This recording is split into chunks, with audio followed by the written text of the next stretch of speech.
Hey everybody, in today's video we are going to be talking about making the most of your off season.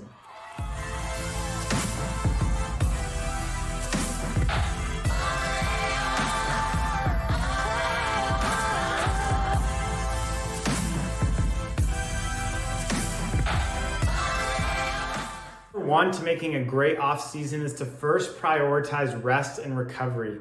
Your season may have been 4 months, it may have been 8 months, or anything in between. Some of us get to the end of the season banged up, small injuries, some of us bigger injuries, and others that can knock on wood saying they stayed injury free. But this is the time where you're not in competition and not doing a lot of hard workouts, where you can let your body rest and recover. I found my body usually takes 2 or 3 weeks for little flare-ups to settle down, and this is a perfect time where you can just dial down on the volume and on the intensity of your training, really let your body heal, still prioritize sleep, hydration, and nutrition, and really let your body catch up. So number one is to prioritize rest and recovery.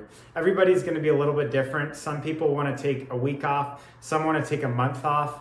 My coach challenged me to take enough time off where I just woke up really hungry to get back out there. And so some seasons that was 2 weeks, some seasons that was 3 weeks, some seasons that was just a week if I was healthy. And so everybody's a little bit different, but number one is to prioritize rest and recovery. Number two, this can actually be done during your rest and recovery period, but is to review the good and the bad. Look at your competitions, look at your races, your workouts, and all the in between, and just think about what went well, what workouts went well, what competitions went well. Maybe jot down a few notes on why did that go well, what prepared you for that, why did you execute well on this competition versus that competition. It's also a good time to look at what didn't go well, whether that was your nutrition, your sleep, maybe certain workouts didn't prepare you for the day of competition. And so this is a time where you can really jot down notes and also communicate with your coach if you do get the opportunity to talk with them at the end of the season or at the beginning of the next season. Coaches do appreciate that. And so number two, review the good and review the bad and consider how can I improve on the bad.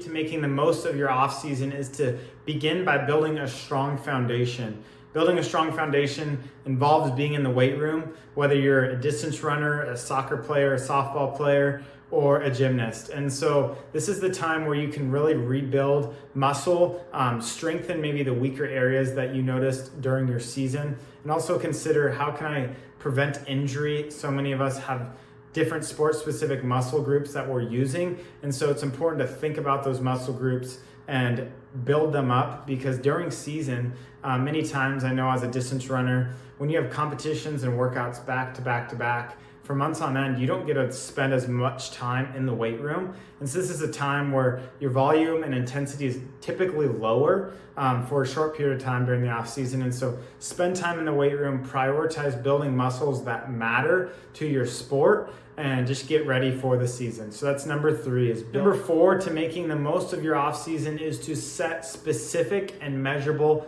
goals for the upcoming season. This is where we need to go back to step number two and review the good and the bad and extrapolate what went well, what went poorly, how can I get rid of what went poorly, whether that was habits or anything in between, and take the good and apply that to your goals for the upcoming season. And so setting specific and measurable goals is important for clarity, but it's also important to bolster and support these goals by writing out specific habits. How am I going to reach that specific and measurable goal? If I'm a distance runner and I'm trying to run a 4-minute and 30-second mile, I need to write down, how am I going to do that? What are supportive measurements that I can achieve to support that 4-minute, 30-second mile? Whether that's getting to bed by 10 o'clock, eating, a specific amount of protein a day, logging a certain amount of miles. We want to continue to just support our goals so that they're not just imaginative things that don't have any substance to the girth and the bottom and the core of what the goal is. And so number four is set specific and measurable goals for the upcoming season. Final tip to making the most of your off season is to focus on the little details. This is often the time of year where you have more energy, maybe you can sleep in a little bit more, you're not working out as much. So we really need to focus on, again, building a strong foundation of excellence when it comes to strength, whether it's strength, being in the weight room, doing little warm-up drills, all kinds of things in between, nutrition, sleep, hydration, all of that. It's so important to build good habits, because then when you build these strong habits over a period of a few months during the season, it's a lot easier to just carry them through than to be overwhelmed and overloaded in the beginning of the season with a lot of information, a lot of expectations from your coaches, a lot of hard workouts, and all kinds of volume and intensity. And then you're trying to add in a bunch of little habits.